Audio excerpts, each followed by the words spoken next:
Today we're launching a scholarship in the name of Deb Amos of NPR, who's with us, and her late husband, Rick Davis. They met in Beirut nearly 4 decades ago and became a husband and wife team covering the Middle East. Winning the first Deb Amos and Rick Davis Award is Mateo Nelson of NYU from Missoula, Montana. What an incredible story this young man has to tell. He was drawn to the Middle East, where he spent 3 years on the ground in Jordan, chronicling the devastation that was occurring next door in Syria.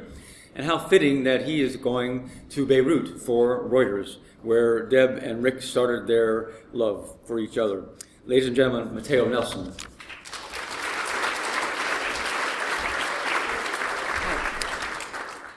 Is this okay? In many ways, I'm pretty surprised to be here. 5 years ago, I planned to be a translator. This led me to move to Jordan the day after I graduated college, and a year later, looking for an excuse to stay, to find a job at Syria Direct, a small journalism nonprofit in Amman covering Syria. But the lessons I learned there, first as a translator, then as a reporter, and finally as an editor in a bilingual, multinational, and often utterly chaotic newsroom, altered the course of my life. Among my newfound coworkers and mentors was a team of talented and dedicated Syrian journalists, all refugees themselves.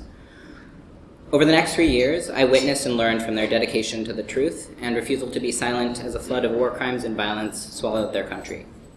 The stories I translated, edited, and added reporting to, from the fall of Aleppo to the battle for Raqqa, the chaos of chemical attacks and the toll of mass disappearance and torture, form only a small part of the overwhelming amount of press coverage of the Syrian revolution and ensuing war since 2011.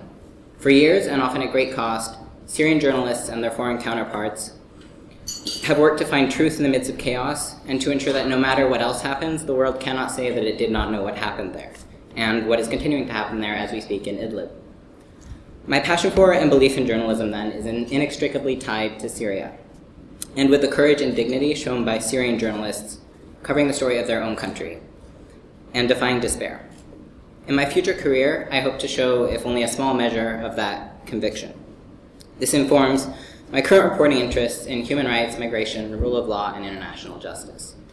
This past summer, I spent 2 months reporting in Germany and Lebanon, speaking to Syrian lawyers, activists, and a few family members of the estimated 100,000 missing people in Syria about their ongoing work to push for whatever justice is possible, as well as for the right to know the fate of their loved ones. I believe that a commitment to journalistic truth can play a role in bringing about a more just world, and I look forward to continuing to grow and learn as a journalist while with Reuters in Beirut this summer. Thank you.